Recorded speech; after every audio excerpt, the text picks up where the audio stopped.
दोस्तों, कैसे हो आप लोग। उम्मीद करता हूँ आप और आपका परिवार बेहतर और बढ़िया होगा और आपकी यूपी पुलिस की तैयारी अच्छे से चल रही होगी। ये वीडियो मैंने यूपी स्पेशल बहुत ही मोस्ट इम्पोर्टेंट क्वेश्चन मैंने यहाँ पर लिए हैं, जो कि आरओ और एआरओ और यूपी पुलिस, इन दोनों के लिए ही ये मोस्ट इम्पोर्टेंट वीडियो है। दोनों में ही यूपी स्पेशल पूछा जाता है और अच्छा खासा पूछा जाता है। खासकर यूपी पुलिस के लिए तो अच्छी है ये वीडियो, प्लस आरओ एआरओ के लिए भी बढ़िया है। वीडियो अच्छी लगे तो लाइक करें, कमेंट करें और शेयर करें। शुरू करते हैं आज की क्लास। पहला प्रश्न दिया है, सूची 1 को सूची 2 से सुमेलित कीजिए और सूचियों के नीचे दिए गए कूट से सही उत्तर का चयन कीजिए। सूची 1 में क्या दिया है, मरुस्थल दिया है, और सूची 2 में क्या दिया है, उनकी स्थिति दी है। तो गोबी मरुस्थल कहाँ पर है, कालाहारी मरुस्थल कहाँ पर है, और पेंटागोनिया मरुस्थल कहाँ पर है, और अटाकामा मरुस्थल कहाँ पर है। चलिए मिला लेते हैं, आप भी मिलाइए और हम भी मिलाते हैं। तो गोबी मरुस्थल कहाँ पर है, तो ये कहाँ पर है, मंगोलिया में है, तो इसका मंगोलिया ठीक हो जाएगा। कालाहारी मरुस्थल कहाँ पर है, दक्षिण अफ्रीका में है। और पेंटागोनिया मरुस्थल कहाँ पर है, तो ये कहाँ पर है, अर्जेंटीना में। और अटाकामा कहाँ पर है, चिली में। तो इस तरह से ये क्या बन जाएगा, 2 1 3 4, 2 1 3 4 बन जाएगा, 2 1 3 4 बन जाएगा। पहले को हमने किससे मिलाया, गोबी कहाँ है, मंगोलिया, कालाहारी कहाँ पर है, दक्षिण अफ्रीका, और पेंटागोनिया अर्जेंटीना, अटाकामा चिली, यानी 21 34, यानी 2 1 3 4। देख लेते हैं किस में, 2 1 3 4 पहले में ही है, तो आंसर क्या हो जाएगा, पहला ठीक हो जाएगा, 2 1 3 4, 2 1 3 4 इसी में है, बिल्कुल ठीक हो जाएगा। चलिए नेक्स्ट क्वेश्चन देखते हैं। नेक्स्ट क्वेश्चन क्या है, लोक नृत्य पांड्या का संबंध उत्तर प्रदेश के निम्नलिखित में से किस एक क्षेत्र से है। वो क्षेत्र बताना है किस से है, दक्षिणी क्षेत्र, पूर्वी क्षेत्र, पश्चिमी क्षेत्र या बुंदेलखंड क्षेत्र। तो किस क्षेत्र से है, बुंदेलखंड क्षेत्र से संबंध है, डी इसका बिल्कुल राइट आंसर हो जाएगा। 3 नंबर क्वेश्चन देखेंगे, निम्नलिखित में से उत्तर प्रदेश की रिहंद घाटी नहर योजना से लाभान्वित जिला। क्या पूछा जा रहा है कि जो रिहंद घाटी नहर परियोजना है उससे लाभान्वित होने वाले जिला बताना है आपको कि कौन कौन से जिला हैं। इसमें दिया है लखनऊ, कानपुर, बाराबंकी, उन्नाव, मिर्ज़ापुर, सोनभद्र, वाराणसी, इलाहाबाद, बस्ती, गोरखपुर, बलरामपुर, श्रावस्ती, बांदा, सुल्तानपुर, कानपुर और बहराइच। तो क्या हो जाएगा इसका आंसर, मिर्ज़ापुर भी आता है, सोनभद्र, वाराणसी और लखनऊ, इलाहाबाद, यानी बी इसका बिल्कुल राइट आंसर हो जाएगा। 3 नंबर क्वेश्चन देखेंगे, 4 नंबर क्वेश्चन देखेंगे। निम्नलिखित में से गोमती नदी का विलय स्थल कहाँ है। कभी कभी आपसे पूछ लिया जाता है कि उदय कहाँ से हुआ है, निकली कहाँ से। अब यहाँ पूछा जा रहा है विलय, ठीक है, विलय बताना है कि गोमती नदी का विलय कहाँ पर हुआ है। बहराइच, गोरखपुर, पीलीभीत, गाजीपुर। तो कहाँ हुआ है, गाजीपुर इसका बिल्कुल राइट आंसर हो जाएगा, गाजीपुर। 5 नंबर क्वेश्चन देखेंगे, केंद्रीय कुष्ठ रोग संस्थान उत्तर प्रदेश के किस नगर में स्थित है। वो नगर बताना है आपको, किसकी बात हो रही है, केंद्रीय कुष्ठ रोग संस्थान की बात हो रही है। आगरा, सहारनपुर, मेरठ, लखनऊ, है ना। तो क्या हो जाएगा इसका राइट आंसर, आगरा बिल्कुल ठीक हो जाएगा, आगरा बिल्कुल ठीक हो जाएगा।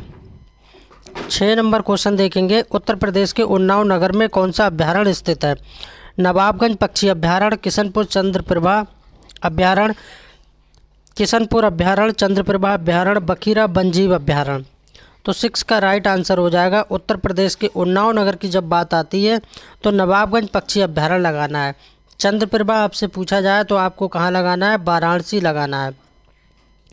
बखीरा कहाँ पर पड़ता है, बखीरा अभ्यारण्य कहाँ पड़ता है, तो ये संत कबीर नगर में पड़ता है, संत कबीर नगर में बखीरा पड़ता है। और बचा क्या है, किशनपुर। तो किशनपुर कहाँ पड़ता है, ये लखीमपुर जिले के भीरा शहर से 13 किलोमीटर दूरी पर ये किशनपुर भी पड़ता है। फिलहाल इसका उत्तर प्रदेश के उन्नाव नगर में कौन सा अभ्यारण्य है, नवाबगंज पक्षी अभ्यारण्य कहाँ पर है, उन्नाव में है, और बहुत ही फेमस अभ्यारण्य है ये। 7 नंबर क्वेश्चन देखेंगे, निम्नलिखित में से उत्तर प्रदेश के किस जिले में एडालूसाइड पाया जाता है। किसकी बात हो रही है? एडालूसाइड पाया जाता है। औरैया, मिर्ज़ापुर, ललितपुर, झांसी। तो 7 का राइट आंसर हो जाएगा मिर्ज़ापुर। मिर्ज़ापुर और किस लिए फेमस है? कमेंट में बताएंगे सभी भाई बहन। मिर्ज़ापुर और किस लिए फेमस है? जैसे कि रामपुर चाकू के लिए फेमस है ना। पीतल नगरी के नाम से किसे जाना जाता है? मुरादाबाद को। पीतल नगरी मुरादाबाद। ऐसे ही आपको मिर्ज़ापुर की विशेषता बताना है। 8 नंबर क्वेश्चन देखेंगे। 8 नंबर में क्या है? निम्नलिखित पर्वतीय श्रेणियों पर विचार कीजिए और उन्हें काल क्रमानुसार व्यवस्थित कीजिए। यहाँ सीरियल से लगाना है, क्रम से लगाना है। ठीक है, लगा लीजिए। हिमालय, एंडीज पर्वत, यूराल और रॉकी पर्वत। तो क्रम से लगाना है इनको। तो सबसे पहले क्या आएगा? एंडीज पर्वत आएगा। ठीक है, एंडीज पर्वत हो गया। इसके बाद क्या आएगा? यूराल पर्वत आएगा। यूराल पर्वत के बाद क्या आएगा? रॉकी पर्वत आएगा। रॉकी के बाद क्या आएगा? हिमालय आएगा। ये क्रम रहेगा। यानी कि एंडीज़ कितने पे? 2 पे, तो 2 हो गया। यूराल कितने पे? 3 पे, तो 3 हो गया। और रॉकी कितने पे? 4 पे। और हिमालय कितने पे? 1 पे। तो क्रम क्या बन जाएगा? 2 3 4 1। तो 2 3 4 1 देख लेंगे। 2 3 4 1 किस में है? सेकंड वाले में है। 2 3 4 1, 2 3 4 1। नेक्स्ट क्वेश्चन देखते हैं 9 नंबर। इसमें क्या दिया है? निम्नलिखित में से कौन सी विश्व की सबसे नीची झील है? यहाँ क्वेश्चन में पूछा जा रहा है वर्ल्ड की। किसकी बात हो रही है? वर्ल्ड की बात हो रही है और नीची झील की बात हो रही है। सबसे नीची झील कौन सी है? टिटिकाका झील, टिस्को सिकरी झील, मृत सागर या लेक चार्ड। तो 9 का सही आंसर हो जाएगा मृत सागर झील, जो है विश्व की सबसे नीची झील है। 10 नंबर क्वेश्चन देखेंगे। 10 नंबर क्वेश्चन में क्या पूछा जा रहा है? निम्नलिखित में से कौन सा कथन गलत है? यहाँ पर आपको गलत कथन बताना है कि गलत क्या है। मलका जल संधि इंडोनेशिया और मलेशिया के बीच है। यूकाटन जल संधि मेक्सिको और क्यूबा के बीच है। जिब्राल्टर जल संधि स्पेन और मोरक्को के बीच है। डोबर जल संधि भारत और नेपाल के बीच है। गलत बताना है तो डी गलत हो जाएगा। डोबर जल संधि भारत और नेपाल के बीच नहीं है। तो फिर किसके बीच है ये? तो इंग्लैंड और फ्रांस के बीच ये स्थित है। इंग्लैंड और फ्रांस के बीच है, जबकि यहाँ भारत और नेपाल दिया है। तो गलत क्या हो जाएगा? डी इस प्रश्न का आंसर हो जाएगा। 11 नंबर क्वेश्चन देखेंगे। 11 में क्या है? निम्नलिखित में से कौन सा कथन सही है? यहाँ पर सही कथन बताना है। सही क्या है? हमारे सौरमंडल का सबसे गर्म ग्रह क्या है? शुक्र है। ये तो बात बिल्कुल ठीक है। 2 नंबर पॉइंट भी पढ़ लेते हैं। शुक्र का वायुमंडल मुख्य रूप से कार्बन डाइऑक्साइड से भरा हुआ है। ये बात 2 नंबर ये हो गई। 3 नंबर पढ़ लेते हैं। कथन ए और बी दोनों गलत हैं। और डी में पढ़ लेते हैं कथन ए और बी दोनों सही हैं। तो आंसर क्या हो जाएगा 11 का? ये दोनों कथन जो दिए हैं, हमारे सौरमंडल का सबसे गर्म ग्रह शुक्र है, ये बात बिल्कुल ठीक है। और शुक्र का वायुमंडल मुख्य रूप से कार्बन डाइऑक्साइड से भरा हुआ है, ये बात भी बिल्कुल ठीक है। कहने का मतलब ये हुआ ए प्लस बी जो हैं दोनों कथन ये बिल्कुल सही है। तो डी इसका राइट आंसर हो जाएगा। कथन ए और बी दोनों सही है। यहाँ भी नहीं होगा, बी होगा। सही कर लीजिए, बी होगा। 12 नंबर क्वेश्चन देखेंगे। निम्नलिखित में से कौन सा बंदरगाह शहर भारत में कर्क रेखा के निकटतम है? निकटतम का मतलब क्या होता है? पास है। और किसकी बात हो रही है? कर्क रेखा। कर्क रेखा भारत के कितने राज्यों से होके जाती है? 8 राज्यों से होके जाती है। मैंने ट्रिक भी बताई थी। मित्र पर गमछा झा, इस ट्रिक के माध्यम से सब प्रदेश पता लग जाते हैं। फिलहाल तो यहाँ बंदरगाह शहर पूछा जा रहा है, तो मुंबई बंदरगाह, कोलकाता या भावनगर या इनमें से कोई नहीं।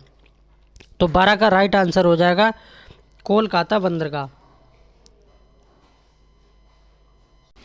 13 नंबर क्वेश्चन देखेंगे। यहाँ क्या पूछा गया है? भारतीय मानक देशांतर रेखा निम्नलिखित में से किस राज्य से होकर गुजरती है? यहाँ पर राज्य दे दिए हैं उत्तर प्रदेश, मध्य प्रदेश, झारखंड, छत्तीसगढ़ और पश्चिम बंगाल। किस राज्य से होकर गुजरती है वो आपको बताना है कि किस राज्य से होकर गुजरती है। चलिए देख लेते हैं। नीचे दिए गए, यहाँ पर कूट होगा, कोट नहीं होगा, कूट होगा। नीचे दिए गए कूट का प्रयोग करके सही उत्तर का चुनाव कीजिए। तो 13 का राइट आंसर क्या हो जाएगा? बना लेते हैं इसको। 13 का राइट आंसर हो जाएगा 1 2 3 4, यानी कि 1 2 3 और 4। 1 में क्या है? उत्तर प्रदेश, बी में मध्य प्रदेश और सी में झारखंड और डी में छत्तीसगढ़, जबकि पश्चिम बंगाल से होकर नहीं गुजरती है। तो 1, 2, 3, 4 बिल्कुल इसका राइट आंसर बी हो जाएगा।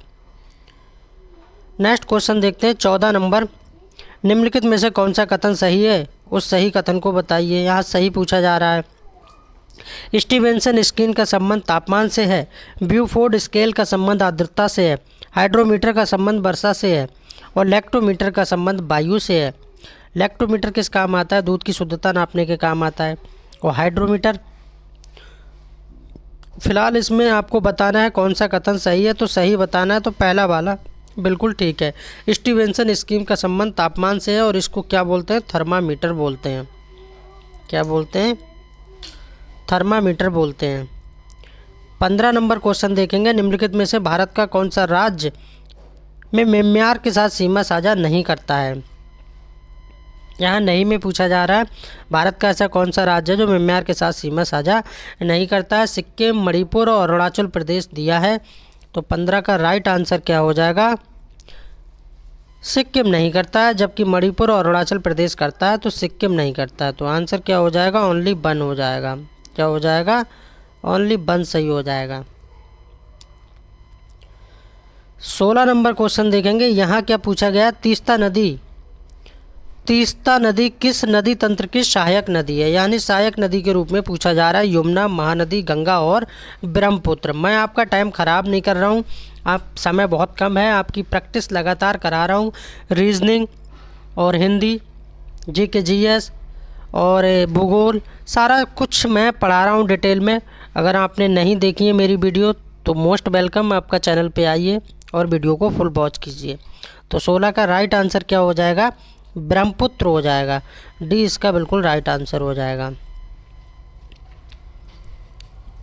17 नंबर क्वेश्चन देखेंगे। इडुक्की थर्मल पावर स्टेशन निम्नलिखित में से किस राज्य में स्थित है? तमिलनाडु, आंध्र प्रदेश, कर्नाटक और केरल। और मेरे साथ आप भी लगाते रहिए। 30 में से कमेंट करके आप बताइए कि आपका स्कोर कितना जा रहा है 30 में से। ठीक है, तो आप भी बताइए। इसका आंसर क्या हो जाएगा? Kerala. Idukki thermal power station किस राज्य में है? केरल में है। सबसे पढ़ा लिखा राज्य कौन सा है अभी के हिसाब से? केरल ही है।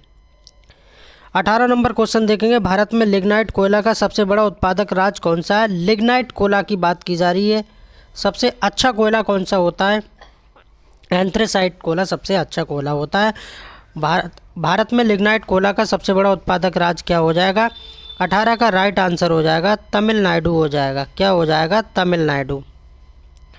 19 नंबर क्वेश्चन देखेंगे। भूमध्य सागर निम्नलिखित में से किस देश की सीमा है? भूमध्य सागर निम्नलिखित में से किस देश की सीमा है वो बताना है। जॉर्डन, इराक, लेबनान और सीरिया। सही उत्तर का यहाँ पर चयन करना है। तो 19 का राइट आंसर क्या हो जाएगा? 19 का राइट आंसर हो जाएगा यानी लेबनान और सीरिया। क्या हो जाएगा? लेबनान और सीरिया, यानी 3 और 4 बिल्कुल ठीक हो जाएगा।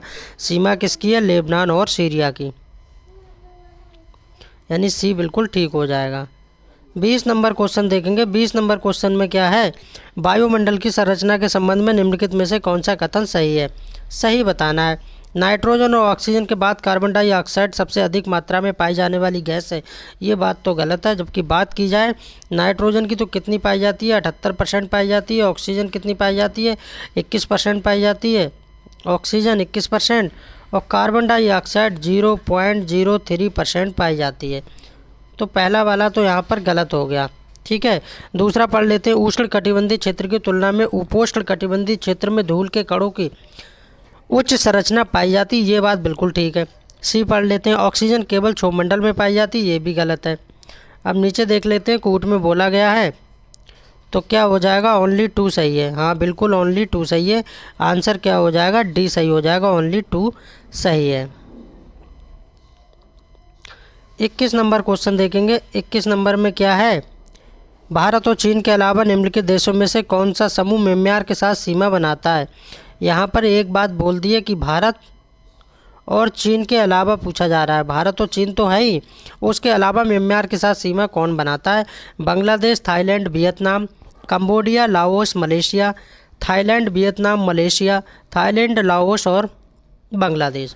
तो 21 का राइट आंसर हो जाएगा थाईलैंड और लाओस और बांग्लादेश भी बनाता है सीमा म्यांमार के साथ।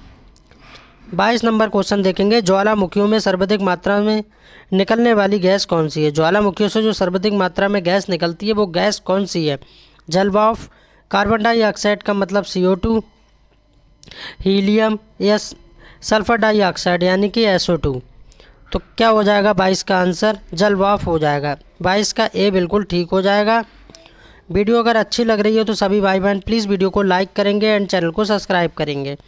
23 नंबर क्वेश्चन देखेंगे, निम्नलिखित में से किस संगठन ने लिविंग प्लेसमेंट रिपोर्ट 2022 जारी की है। World wide fund for nature, world bank, संरक्षण इंटरनेशनल, जलवायु परिवर्तन पर संयुक्त राष्ट्र का फ्रेमवर्क कन्वेंशन। 23 का राइट आंसर हो जाएगा, पहला वाला बिल्कुल ठीक हो जाएगा, world wide fund for nature. 24 number question देखेंगे, 24 नंबर में क्या पूछा जा रहा है, राष्ट्रीय जैव विविधता प्राधिकरण जिसको क्या बोलते हैं NBA का मुख्यालय कहाँ पर है। क्या बोलते हैं NBA का मुख्यालय कहाँ है। चेन्नई, नागपुर, नासिक, हैदराबाद। तो 24 का राइट आंसर हो जाएगा कहाँ पर है, चेन्नई में। राष्ट्रीय जैव विविधता प्राधिकरण का मुख्यालय कहाँ है, चेन्नई में स्थित है। 25 नंबर क्वेश्चन देखेंगे, मुद्रा के अवमूल्यन का निम्नलिखित में से क्या परिणाम होगा, क्या रिजल्ट होगा। मुद्रा के अवमूल्यन की, मुद्रा मतलब क्या होता है, रुपए पैसा। निर्यात में वृद्धि और भुगतान का संतुलन में सुधार, निर्यात में वृद्धि और विदेशी रिजर्व की कमी, निर्यात और आयात में वृद्धि, आयात में वृद्धि और संतुलन, भुगतान संतुलन में सुधार। इसका राइट आंसर हो जाएगा निर्यात में वृद्धि और भुगतान संतुलन में सुधार। 25 का राइट आंसर क्या हो जाएगा, ए बिल्कुल ठीक हो जाएगा। यहाँ 30 मोस्ट इम्पोर्टेंट क्वेश्चन लिए हैं मैंने, जो बहुत ही इम्पोर्टेंट क्वेश्चन है। निम्नलिखित में से कौन सा कथन सही है, यहाँ पर सही बताना है। स्कूटर इंडिया लिमिटेड का कारखाना क्या लखनऊ में है। भारत स्टील रोलिंग मिल का कारखाना क्या मेरठ में है। अफीम कारखाना क्या गाजीपुर में है, या ये सभी ठीक हैं। तो बिल्कुल ये बिल्कुल सभी ठीक हैं। डी इस प्रश्न का राइट आंसर हो जाएगा। अफीम कारखाना कभी पूछा जाए तो याद रखना Ghazipur, Bharat steel rolling mill का कारखाना मेरठ और स्कूटर इंडिया लिमिटेड का कारखाना लखनऊ। 27 नंबर देखेंगे, 27 नंबर में क्या पूछा गया, 30 क्वेश्चन मैंने यहाँ लिए हैं। निम्नलिखित युग्मों में से कौन सा सही सुमेलित नहीं है। यहाँ पर सही सुमेलित नहीं है वो पूछा जा रहा है। कलात्मक संगमरमर उद्योग इलाहाबाद, कैंची उद्योग मेरठ, ये तो बिल्कुल ठीक है। ब्लैक पटारी उद्योग आजमगढ़, ये भी ठीक है। कटसल दरी उद्योग सीतापुर।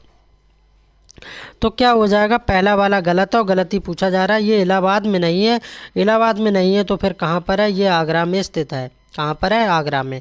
कलात्मक संगमरमर उद्योग आगरा में है, ना कि इलाहाबाद में।